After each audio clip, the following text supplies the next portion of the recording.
As an immigrant to this country, I would like to say a few words to my fellow Americans. President Trump sought to overturn the results of an election, and of a fair election. President Trump is a failed leader. He will go down in history as the worst president ever. The good thing is that he soon will be as irrelevant as an old tweet. I'm very aware of Kristallnacht, or the Night of Broken Glass. It was a night of rampage against the Jews carried out in 1938 by the Nazi equivalent of the Proud Boys. When Arnold Schwarzenegger spoke up, no one expected him to come out swinging like that. He didn't just challenge Trump's ideas. He struck where it hurt the most. Arnold went after Trump's leadership with force. But what made jaws drop was when he pulled Melania into the conversation. That's a line most people never dare to cross. Trump has always treated Melania like off-limits territory, but Arnold wasn't playing safe this time. He drew a straight line between Trump's immigration policies and Melania's past, and it was explosive. Arnold didn't just throw shade. He turned the lights off and left Trump stumbling in the dark. The moment he linked Trump's anti-immigrant stance to his own wife's immigration journey, you could feel the temperature rise. Trump lashed out fast, firing tweets like missiles. But instead of hurting Arnold, he only made himself look more rattled and unhinged. This wasn't just political disagreement. This was personal. Trump couldn't believe that someone dared to mention Melania in the same breath as immigration policy. Arnold knew exactly what he was doing. He wasn't just making a point. He was exposing a double standard Trump didn't want anyone talking about. Your wife came here the same way others are being punished for, was the message between the lines. And it struck deep. Trump hates being reminded of that. And the response? Trump didn't hold back. And they hired a big movie star, Arnold Schwarzenegger, to take my place. And we know how that turned out. The ratings went right down the tubes. It's been a total disaster. So being from Europe, I've seen firsthand how things can spin out of control. I know there is a fear in this country and all over the world that something like this could happen right here. He accused Arnold of being a failed TV host and blamed him for killing The Apprentice. But that was just deflection. He was clearly fuming. Arnold laughed it off with one sentence that cut deeper than any tweet. He didn't shout, he smiled. And that smile said, "I'm not afraid of you." The crowd watching this clash knew something big had just happened. Arnold didn't flinch, and that confidence shook Trump more than any insult ever could. Then Arnold dropped another bombshell. He reminded everyone that leadership isn't about tantrums and tweets. It's about real actions. Trump looked small next to that. Using words from his own movies, Arnold mocked Trump's whining and made him look like a child throwing a fit. It was a brutal takedown in disguise. Every time Arnold spoke, it was like peeling back another layer of Trump's hypocrisy. He didn't need to scream. His calm exposure was louder than any outburst. And then came the moment that made the White House panic. Arnold, an immigrant himself, spoke directly to Americans and the world about what America should stand for. He told stories of people calling him, heartbroken over what the country had become. The emotional weight in his voice was heavier than Trump's loudest rant. He didn't say Melania's name again, but he didn't have to. The message was clear. Immigrants built this country and no one gets to slam the door shut behind them. Melania's history was now center stage, and Trump's silence about it only made it more obvious. He couldn't defend it without opening a door he's kept locked for years. This wasn't just about policies anymore. It was about personal truths, and Arnold brought them crashing into the public eye. Trump couldn't spin his way out of this one, and just like that, a Hollywood action star turned a political moment into a national wake-up call, with Melania caught in the middle, whether she liked it or not. Stop whining. Whining doesn't change anything. Every time I talk lately to environmentalists and to policy people, they said to me, says Arnold, what is the point of fighting for a clean environment when the government of the United States says climate change is a hoax and coal and oil is the future? When the politicians in Washington don't care. You know what I say to them? Exactly what I said in my movie Kindergarten Cop to the kids. As Arnold kept speaking, it was clear this wasn't just a passing jab. It was a full-on takedown, and Trump had no idea how to stop it. Melania's name had been dragged into the fire, and suddenly, nothing was off limits. Trump was spiraling. Every time he tried to shift the attention back to Arnold's past, it just made him look more desperate. The more he yelled, the more Arnold looked calm, sharp, and in control. At a time when most people avoided saying anything about Melania's immigration journey, Arnold boldly walked right into it, and he didn't whisper, he roared. He spoke about unity, about immigrants, about fighting prejudice, and behind every word was a mirror held up to Trump's face. The cracks were showing, and the crowd saw every one of them. What made it even worse for Trump was the fact that Arnold wasn't doing this out of spite. He was doing it out of passion. That sincerity made every sentence sting a little more. Arnold said it without saying it. How can a man who's married to an immigrant treat other immigrants like enemies? It was the question no one dared ask, and now it was everywhere. News outlets picked it up, headlines exploded, and social media went wild. People started pointing out Melania's past, her visa story, her family's green cards, and suddenly the silence broke.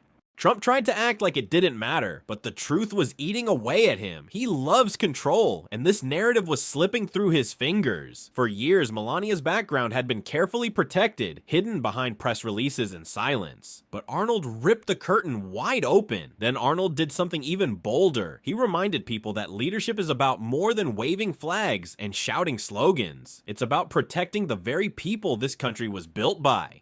Trump didn't have an answer for that. He couldn't fight back without exposing his own contradictions. So instead, he ranted about California, about TV ratings, about anything but the truth. Arnold's comeback was pure fire. He smiled and said, "Stop whining. Whining doesn't change anything."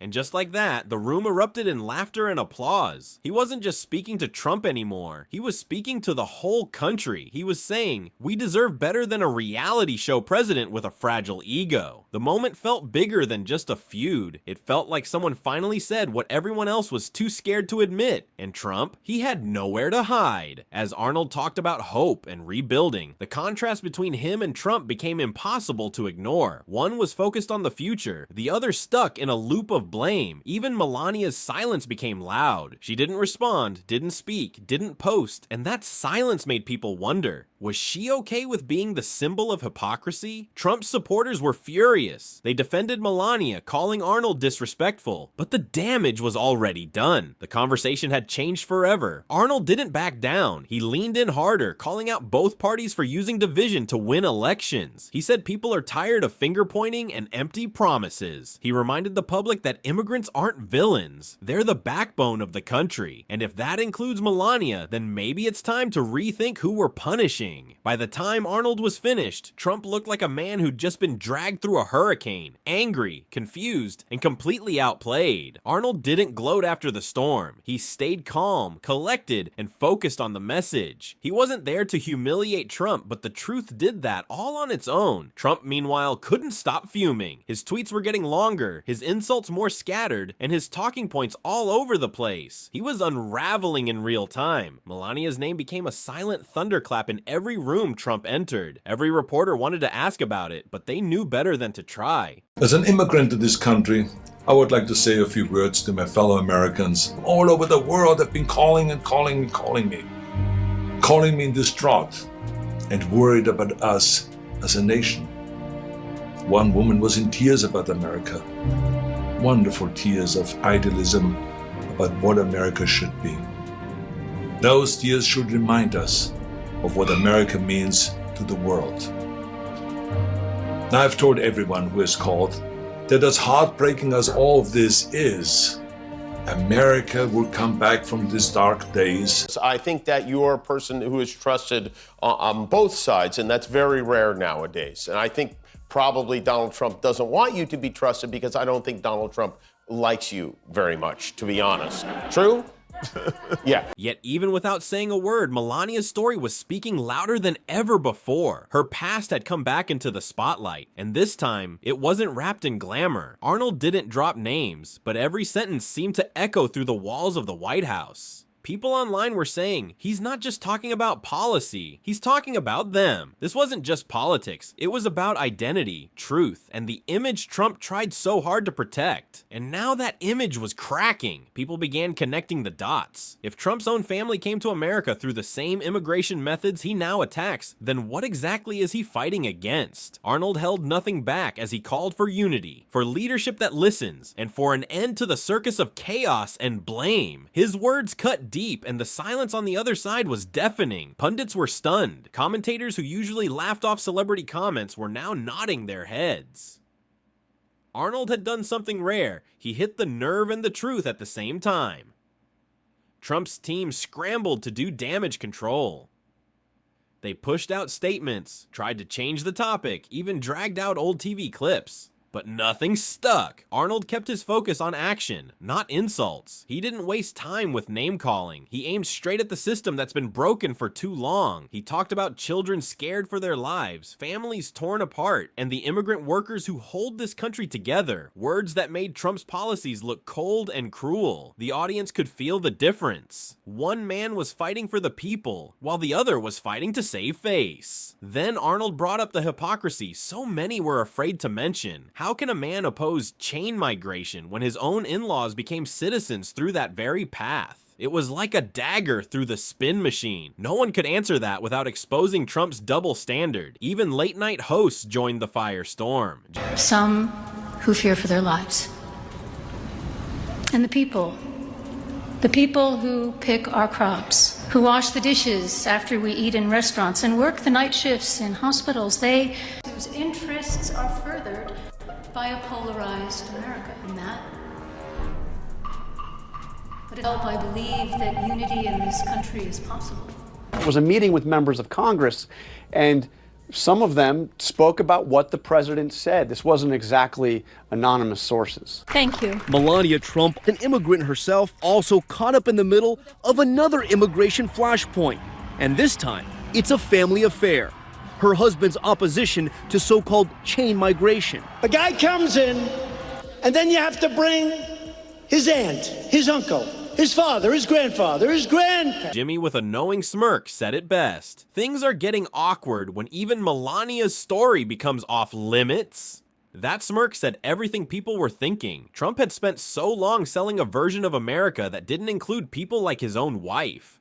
And now that version was falling apart. Live, public, and loud. Arnold didn't even need to shout. He just told the truth, and the truth did the shouting for him. Trump's reaction wasn't subtle. He fumed, he blamed, he attacked. But every move only made it clearer that Arnold had landed a hit he couldn't shake off. As the cameras kept rolling and headlines kept pouring in, the world watched a strange role reversal. Arnold the actor looked like the statesman, while Trump looked like the performer losing his audience. Arnold didn't slow down, he doubled down. He knew the truth was on his side, and the more Trump fought it, the more people paid attention. He went on to talk about dignity, how leaders must lift people up, not push them down. And without naming her, he made sure Melania's story stayed right there in the middle of the fire. Trump's team hoped the news cycle would move on, but it didn't. The conversation kept growing, and so did the discomfort in Trump's circle. You could see it in his face during interviews. Tight lips, stiff posture, that nervous glance when Melania's name came up. He hated that Arnold had exposed the soft spot he always tried to hide. Even inside political circles, people started whispering that Arnold had done what no one else could. He broke through Trump's wall of denial with truth and calm defiance. Arnold didn't scream or insult. He simply held a mirror up to the hypocrisy, and the reflection said everything the country needed to hear. Reporters circled like sharks, waiting for Melania to make a statement. Famously said that the Republican Party has a problem at the box office.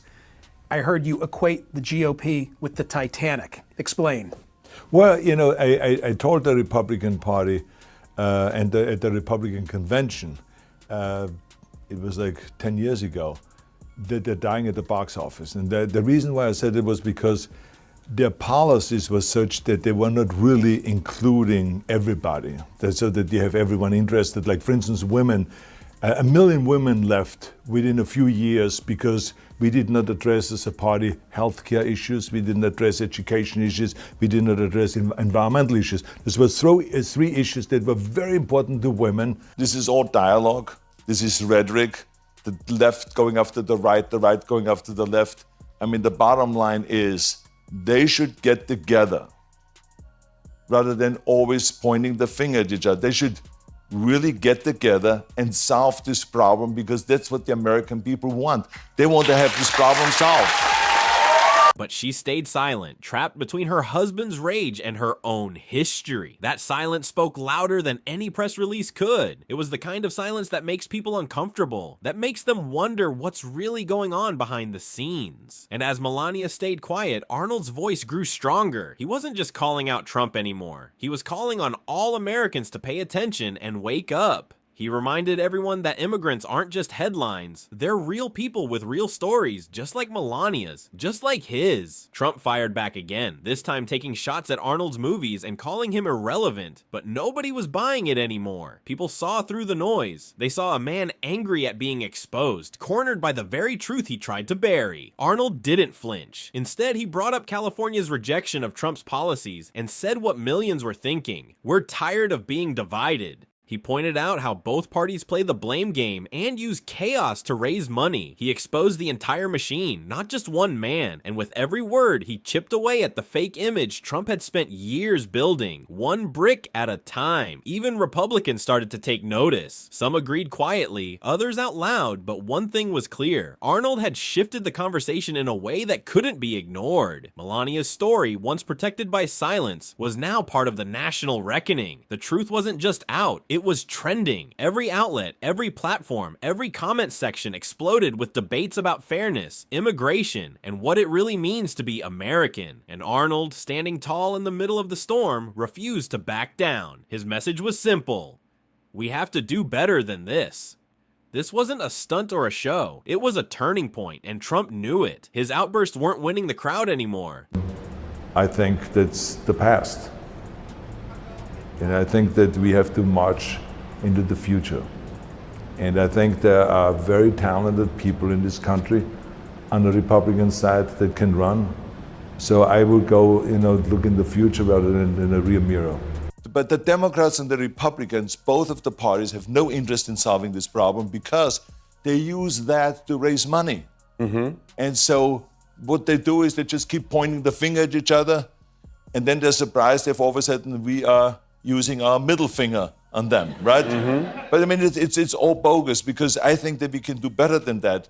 Democrats and Republicans, and when I talk about Democrats and Republicans, even though I'm a Republican, I tell you, it is sometimes disappointing. And then I think even just when you look at the symbols of the party, think about that. I mean, the Democrats, donkey, Republicans, elephant. And the donkey is a jackass.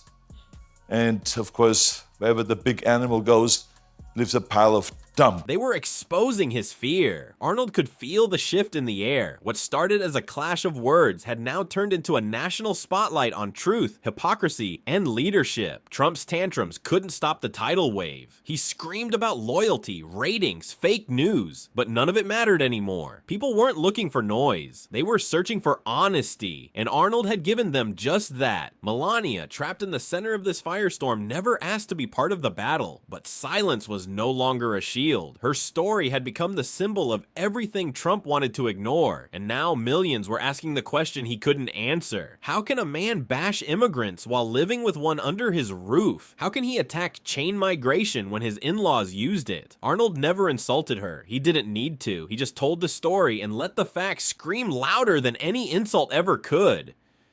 Trump's fury only confirmed it. He had been rattled like never before. His mask of control was slipping, and Arnold was the one who pulled the thread.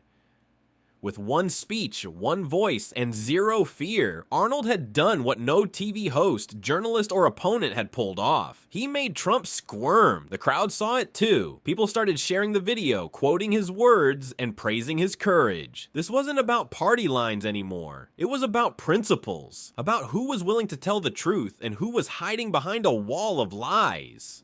Trump's allies tried to regroup, but the message was out. The questions were spreading, and the image of a fearless Arnold was everywhere. Even longtime supporters of Trump had to admit it looked bad. The contradictions were too big, too public, too real. Arnold, with that calm confidence, ended with a simple truth. We don't need more whining. We need more action. The final blow wasn't loud, it was honest. A call for change, not chaos. A demand for integrity, not insults. Melania's name might have been used to protect Trump's image, but now it stood as a reminder of everything he tried to hide. And while Trump fumed behind closed doors, Arnold stood tall, proving that real power doesn't come from rage. It comes from doing what's right. The silence from Trump's team grew heavier, while the voices around Arnold only got louder. People weren't just cheering, they were waking up. Arnold didn't just challenge Trump, he tore down the wall of denial with one message. Leadership isn't about control, it's about character. And in the end, Trump didn't just lose an argument, he lost the illusion that he couldn't be touched, because this time he was outmatched, outclassed, and absolutely exposed.